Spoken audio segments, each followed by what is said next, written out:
Fala, meus queridos! Estamos de volta para mais um vídeo do canal Zambujeiro enxertado na Oliveira. E no momento literário de hoje nós temos clássico da literatura mundial.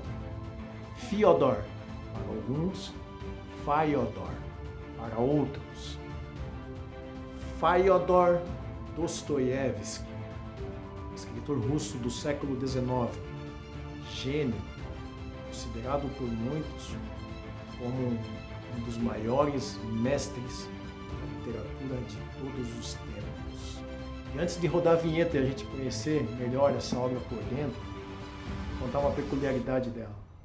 Dostoiévski sofreu demais com o lançamento desse livro à época, porque ele foi muito criticado pela crítica russa da época. Apollon Maikov, por exemplo, um dos grandes críticos, um dos críticos da literatura de maior relevância na época, disse que a única coisa que poderia ser considerada bastante interessante e mais próxima da realidade seria o protagonista Michigan, que era um rapaz bom de coração, desprovido de maldade, de personalidade muito agradável. Os outros personagens, em seus vícios de personalidade, em seus defeitos de caráter, eram surreais demais. No entanto, então Dostoiévski ficou muito triste, mas estava publicado, né? Aí tudo bem, faz parte. No entanto, 150 anos depois, nós olhando o mundo ao nosso redor, podemos ver que surreal, na verdade, hoje em dia, é o príncipe. E aqueles personagens com seus vícios de caráter e personalidade são fichinhas perto do que nós vemos hoje em dia. E com isso, Dostoiévski é considerado hoje um profeta. Roda a vinheta, vamos conhecer melhor isso.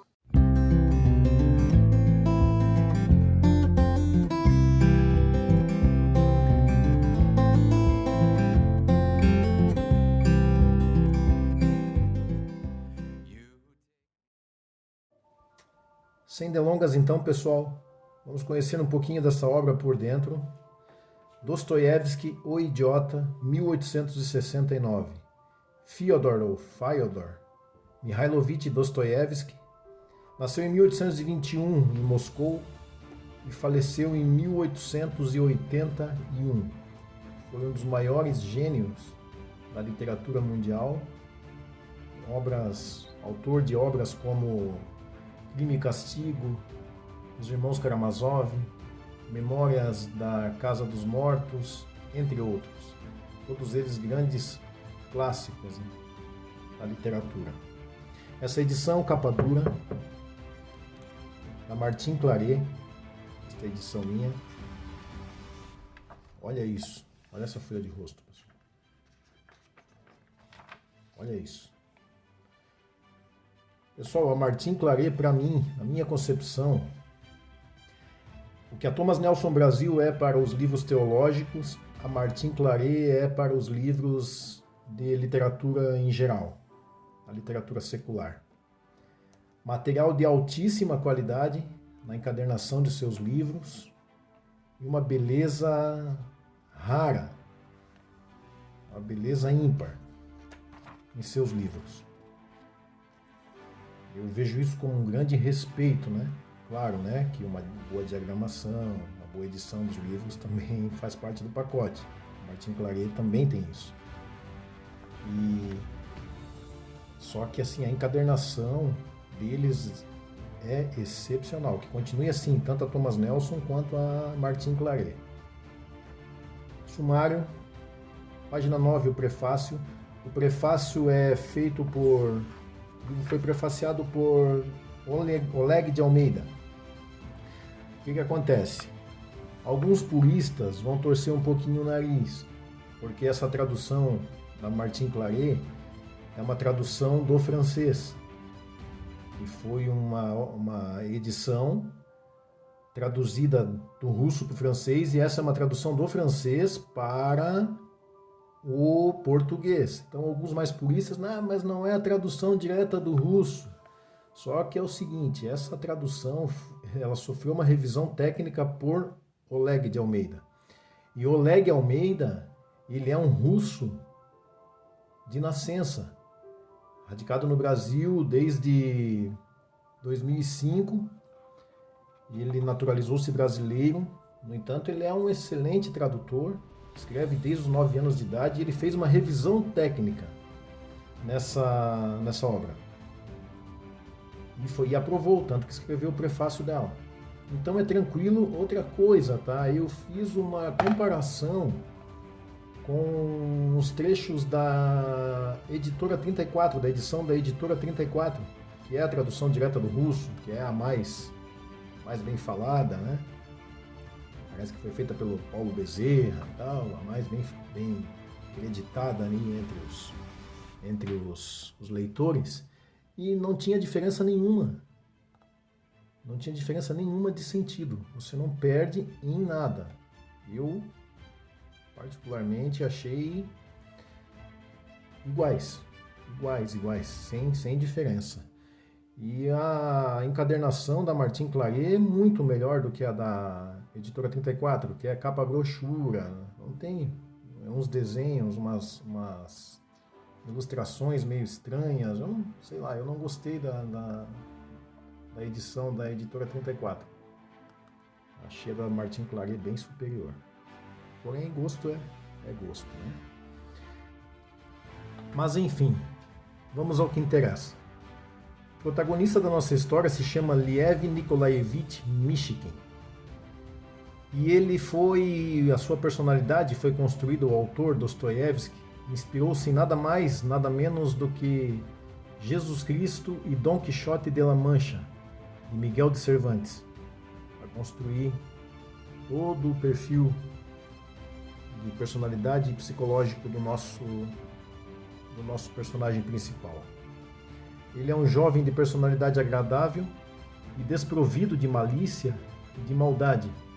E essas características o deixam muitas vezes em maus lençóis, em uma sociedade russa do século XIX, impregnada de corrupção e ganância.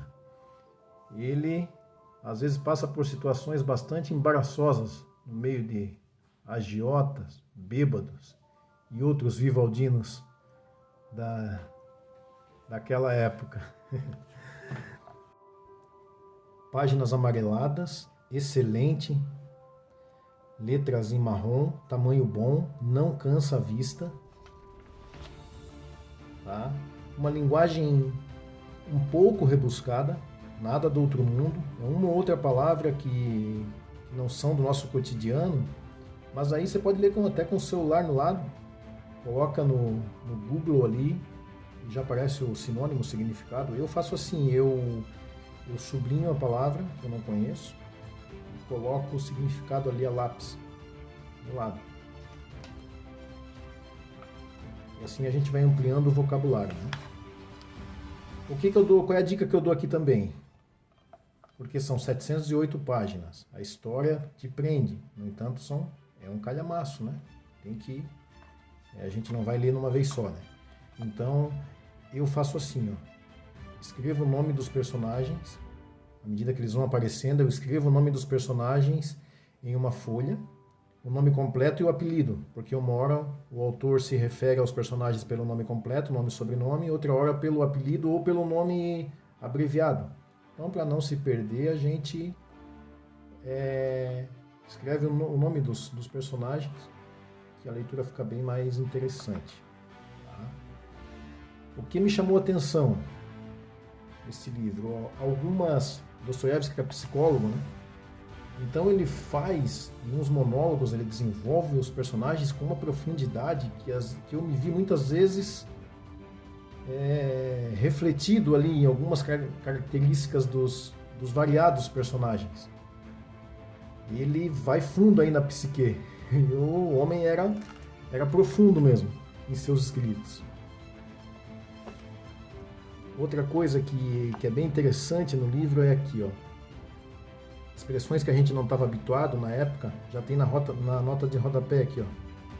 Barim, do russo senhorzinho.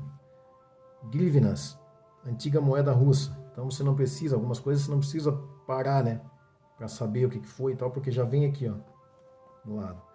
E o Dostoiévski, ele era cristão, né? Então ele aborda vários assuntos aqui através dos personagens, né? Ele tem alguns personagens nihilistas, ou seja, ateus, e o próprio nosso príncipe, nosso protagonista, era um cristão, né? Então, às vezes questionado sobre a sua fé, ele dá um exemplo aqui falando com seu amigo Rogojin, e a respeito, né, da sua fé, que o Rogojin falou algumas coisas, os mesmos questionamentos que os ateus, pessoas assim, os agnósticos fazem hoje em dia. Aí o príncipe, em uma dessas, explicando para ele, usando uma ilustração, né, que ele disse, há um trechinho aqui.